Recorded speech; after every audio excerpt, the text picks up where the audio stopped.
ये nothing phone 4A मेरे को 25K में लेने के लिए बहुत ज्यादा मेहनत और तिकड़मबाजी करनी पड़ी एंड फिर भी ये फोन मेरे को 25,000 की प्राइस के नीचे नहीं मिला। एंड वैसे तो फ्लिपकार्ट नथिंग फोन 4A के फर्स्ट सेल के बैनर के ऊपर बहुत जोर जोर से क्लेम कर रहा था कि इस फोन को आप 25K के नीचे ले सकते हो, बट ऐसा बिल्कुल भी नहीं है। एंड इस पूरी बात में एक बहुत बड़ा कैच है एंड इसके एक्सचेंज में तो आपका नुकसान डेफिनेटली होने वाला है। तो चलिए सारी चीजों की बात करेंगे एंड सबसे पहले बात करते हैं फोन के ऑर्डरिंग प्रोसेस की। आई थिंक फ्लिपकार्ट से फोन ऑर्डर करना तो हम सबको ही आता है, बट जब एक्सचेंज की बारी आती है तो वहाँ पे एक स्टेप और ऐड हो जाता है, जहाँ पे जब हम फोन को ऑर्डर करते हैं तो उसके नीचे एक फाइनल प्राइस आती है एंड उसी के ऊपर एक एक्सचेंज बटन आता है। उस एक्सचेंज बटन पर जैसे आप क्लिक करोगे आपका फिर मॉडल पूछा जाएगा कि आप जो फोन एक्सचेंज करने वाले हो उस फोन का मॉडल क्या है। अब जरूरी नहीं है आपके पास जो फोन हो सकता है वो उसका मॉडल उस लिस्ट के अंदर हो या फिर ना हो।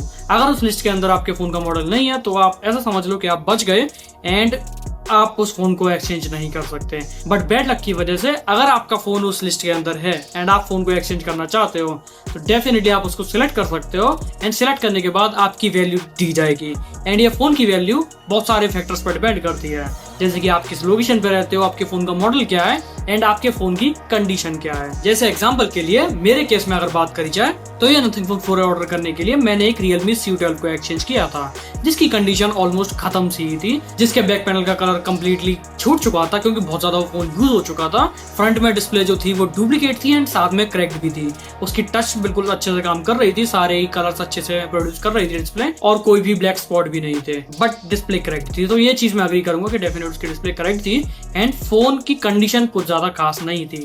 फिजिकली मैं बात कर रहा हूँ, लेकिन फंक्शनली फोन का front camera, back camera, fingerprint, जितने भी सेंसर्स होते हैं सारी चीजें फोन की अच्छे से काम कर रही थी, विच मीन्स फोन एक यूजेबल कंडीशन में था एंड फोन चार्ज भी हो रहा था, डिस्चार्ज भी हो रहा था एंड फोन की बैटरी नई सी थी तो बैटरी भी अच्छी खासी चल रही थी। बट जब उस फोन को मैंने एक्सचेंज पे डाला तो मेरे पिन कोड पे उस फोन की जो मिनिमम वैल्यू मिल रही थी वो मेरे को मिल रही थी 4500 रुपए एंड ज्यादा से ज्यादा रुपए मेरे को मिल रहे थे 5000 रुपए। अब ये मैं और आप दोनों जानते हैं कि Realme C12 जो कि 3-4 साल पुराना फोन है एंड बजट फोन ही था, उसके इतनी बुरी कंडीशन में 4500 रुपए कोई भी नहीं देगा, चाहे मैं ऑफलाइन बेचूं, ऑनलाइन बेचूं, कैसे भी बेचूं, मेरे को नहीं मिलने वाले। बट इसमें जो 4500 रुपए मेरे को बताए गए हैं वो मेरे फोन की एक्चुअल वैल्यू नहीं है।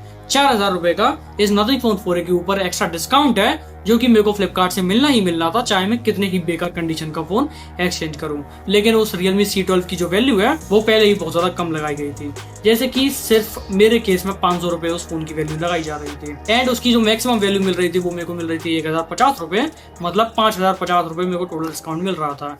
एंड वो फोन पर्सनली मैंने कभी यूज नहीं किया था, ना ही मेरे किसी घर पे था, ना ही किसी जानने वाले पे था। तो एक फोन रिपेयरिंग शॉप थी जिसका जो ओनर था वो मेरे को जानता था। मैंने उनसे बोला कि मेरे को एक ऐसा ही बेकार सा फोन चाहिए जो कि ज्यादा महंगा ना हो एंड वो मेरे को फ्लिपकार्ट के एक्सचेंज के लिए डालना है ताकि मैं नथिंग फोन 4A ले पाऊं। तो उन्होंने मेरे को वो Realme C12 दे दिया जो कि अराउंड 1800 रुपए का मैंने खरीदा था एंड उसके बाद फोन अच्छे से चल रहा था तो मैं उसको घर पे ले आया, मैंने उसको फुल चार्ज किया एंड फिर उसके बाद नथिंग फोन 4A जो कि 13 तारीख को इसकी पहली सेल थी 12 बजे मैंने उसे ऑर्डर कर दिया एंड Realme C12 एक्सचेंज में भी डाल दिया, जिसके मुझे टोटल में 5050 रुपए मिलने वाले थे अगर वो फोन परफेक्ट कंडीशन में होता। लेकिन इस चीज में बहुत ज्यादा ही कैच है एंड वो सब भी हम तब बात करेंगे जब इस फोन की डिलीवरी वाली डेट की बात आती है। तो अब फोन तो मैंने ऑर्डर कर दिया एंड अब मुझे 2 दिन वेट करना पड़ा। वैसे तो जनरली मेरे पिन कोड पे मोस्टली फोन्स 2 दिन के अंदर आ जाते हैं, बट इस फोन के केस में 1 दिन एक्स्ट्रा लग गया क्योंकि ये मैंने ब्लैक कलर में ऑर्डर कर दिया था, फिर इसको कैंसिल करके मैंने व्हाइट कलर में दोबारा से ऑर्डर करा क्योंकि मेरे को व्हाइट कलर ही ज्यादा पसंद था इस फोन का। तो वो ऑर्डर करने के बाद 3 दिन बाद मेरे को फोन आ गया कि फोन आउट ऑफ डिलीवरी हो चुका है एंड सच बताऊं मैं इतनी देर नहीं रुक सकता था क्योंकि मैं ऑलरेडी फोन के लिए बहुत ज्यादा एक्साइटेड था। इस वजह से मैं अपना Realme C12 उठा के सीधे वहीं पहुंच गया शिपमेंट सेंटर, जहाँ पे ई कार्ड का जो ऑफिस था वहां से मैं अपना फोन लेने चला गया एंड वहां पे जाने के बाद मैंने उनको अपना C12 दिखाया कि ये आप फोन लो, ये मेरे को एक्सचेंज में डालना है एंड अपना नथिंग फोन 4A कलेक्ट करना है। तो उन्होंने सबसे पहले मेरे को एक चीज बोली कि ये फोन तो बहुत ज्यादा ही बेकार कंडीशन में है एंड ये तो बैंड भी है एंड मोस्ट प्रोबेबली ये फोन रिजेक्ट हो जाएगा।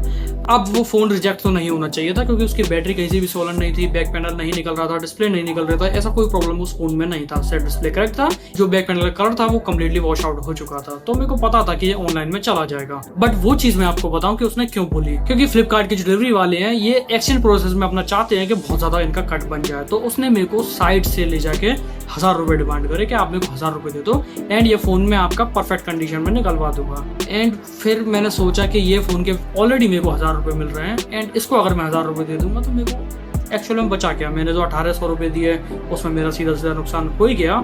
एंड 4000 में से अगर 1800 घटाया जाए तो ऑलरेडी 2200 रुपये का ही फ़ायदा हो रहा है, जो कि बहुत ज़्यादा नहीं है इतने सारे हैसल के बीच में। तो मैंने उससे बोला कि आप एक काम करो, इस फ़ोन को ऑनलाइन में ही डालो, मैं ऐसा बाईपास कुछ भी नहीं करना चाहता एंड मैं चाहता हूँ कि आप जो भी मेरे को फ्लिपकार्ट वैल्यू देगा, जो भी मेरे को पे करने को बोलेगा उतना मैं पे कर दूंगा। फिर वो मेरे से पूछता है कि इस फ़ोन की वैल्यू आपको क्या मिल रही है, तो मैंने उसको बोला कि सिर्फ मेरे को इसके 1000 रुपये मिल रहे हैं, वो भी ये फ़ोन जब परफेक्ट कंडीशन में होगा तब।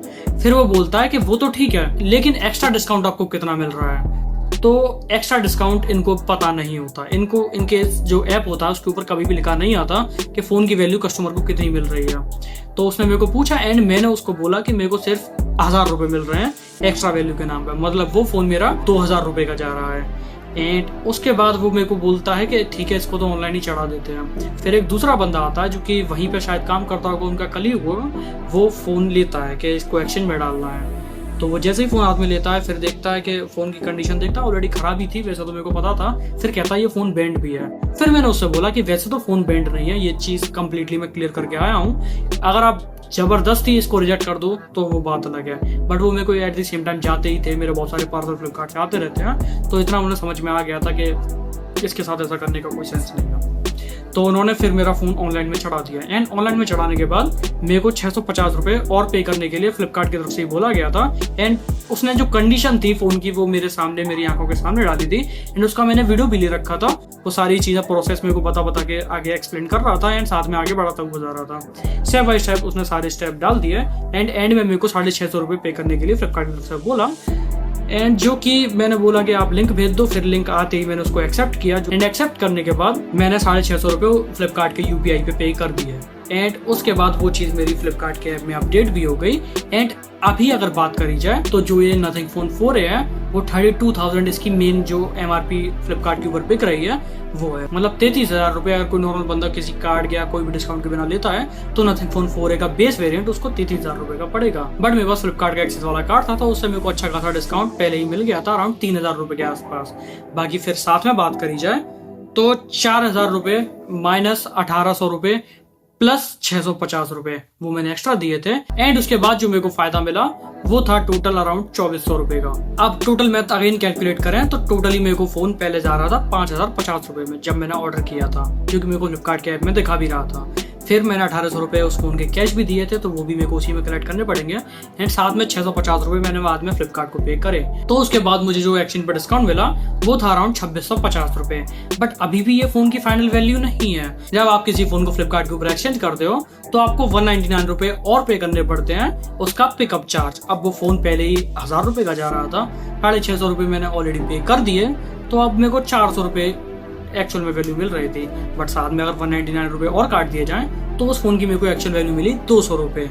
मतलब 4,000 जो मेरा एक्स्ट्रा डिस्काउंट था वो तो था ही, उसके ऊपर मेरे को सिर्फ 200 रुपये उस फोन की एक्चुअल वैल्यू मिली, जो कि देखा जाए तो कहीं से भी सेंस नहीं बनाती, बट कहीं ना कहीं इस पूरे प्रोसेस में सेंस बना रही थी, तो मैंने सारा पे कर दिया। तो अगर दोबारा मैथ कैलकुलेट करी जाए एंड पूरा अगर एक्चुअल प्राइस बताऊं जिस पर मेरे को ये फोन पड़ा, तो सबसे पहले 32,000 में से 3,000 रुपये निकाल दो क्योंकि उसका मेरे को कार्ड का डिस्काउंट मिल गया। 29,000 रुपये के ऊपर 2650 रुपये और निकाल दो एंड उसके बाद जो वैल्यू आएगी, जो कि अराउंड होनी चाहिए 26,550 रुपये, वो मेरे को इस फोन की एक्चुअल वैल्यू पड़ी। एंड अभी भी अगर आप देखो ये फोन मेरे को 25,000 के नीचे नहीं पड़ा, तो डेफिनेटली आप जो फोन फ्लिपकार्ट के ऊपर एक्सचेंज करने वाले हो उसकी आप जो वैल्यू सोच रहे हो अपने दिमाग में वैसी वैल्यू इसकी नहीं मिलती।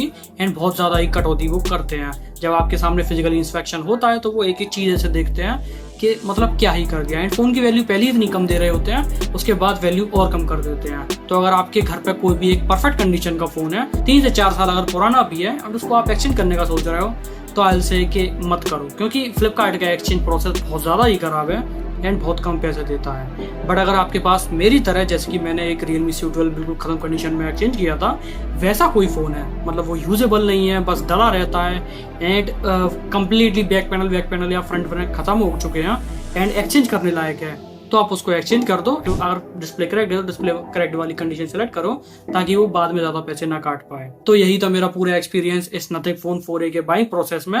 एंड मेरे को सच बताऊं थोड़ा बहुत मजा भी आया है इसको खरीदने में। एंड डेफिनेटली जब फोन आया तो उसकी खुशी से जितना भी मेरे को पैसे वैसे लगे वो सब मैं भूल गया।